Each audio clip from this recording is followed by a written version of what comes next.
Have you ever locked eyes with someone in a painting and felt they were looking into you? There are thousands of religious paintings in the world. Many of them are iconic. But every once in a while, there's one that doesn't just depict a moment, it confronts you. It doesn't sit quietly in a museum. It reaches out through time and asks something of you. Today we're going to explore a forgotten masterpiece. Not one hanging in the Louvre or the Vatican. Not by Michelangelo or Caravaggio, but a painting created by a Danish artist you've likely never heard of. His name is Carl Bloch, and his work, The Mocking of Christ, might just be the most powerful Christian image you've never seen. This isn't just a story about a painting. This is about how a single gaze, one subtle, haunting gaze, can collapse the distance between past and present, art and viewer, Jesus and you. What makes this image so arresting isn't just the technical brilliance or the biblical narrative. It's what it demands from us. When Christ stares from the canvas, calm in his humiliation, we're no longer spectators. We're implicated. We're present. In this video, we'll dive into the painting itself, the little-known story of Carl Bloch, and why this artwork was nearly lost to time.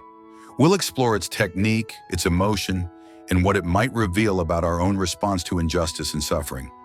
And finally, we'll ask the question Bloch leaves hanging in the air. Why are we so uncomfortable being seen? Let's begin. Carl Bloch was born in Copenhagen in 1834, at a time when European art was beginning to change. The Impressionists were just beginning to break away from traditional rules. Painters were experimenting with color, abstraction, and motion. But Bloch stayed true to an older vision, one rooted in deep shadows, divine light, and emotional realism. He painted with extraordinary precision, blending the storytelling of Renaissance art with a 19th century theatrical flair. His heroes weren't blurred outlines. They were flesh and spirit captured in oil. But because of his location and timing, Bloch was largely ignored by the global art establishment. While artists in France and Italy redefined modernism, Bloch remained in Denmark. He became well known in his own country, even earning the admiration of King Christian IX, who commissioned him to paint 23 massive works for the royal chapel at Frederiksborg Castle. Among these works was The Mocking of Christ. Now let's talk about the painting itself. At first glance, it seems deceptively simple. Just two figures, Jesus and a Roman soldier. But then you notice the darkness. Not a symbolic darkness, an actual void. There are no walls, no background, no crowds. It's as if the entire universe has been stripped away to focus on a single moment. The soldier is mid-shout. His mouth is open, his eyes sharp. One hand raised in mock salute. His body language is raw with aggression, yet strangely human. He isn't just a villain, he's a mirror. And Jesus? He isn't recoiling. He isn't bloodied or screaming. He simply sits, silent, wounded but unshaken. And most remarkably, he's not looking at the soldier. He's looking at us. That subtle turn of the head, that locked gaze breaks the fourth wall. This is no longer a biblical scene from 2,000 years ago. It's our scene, our moment of decision. It asks, where do we stand in this drama?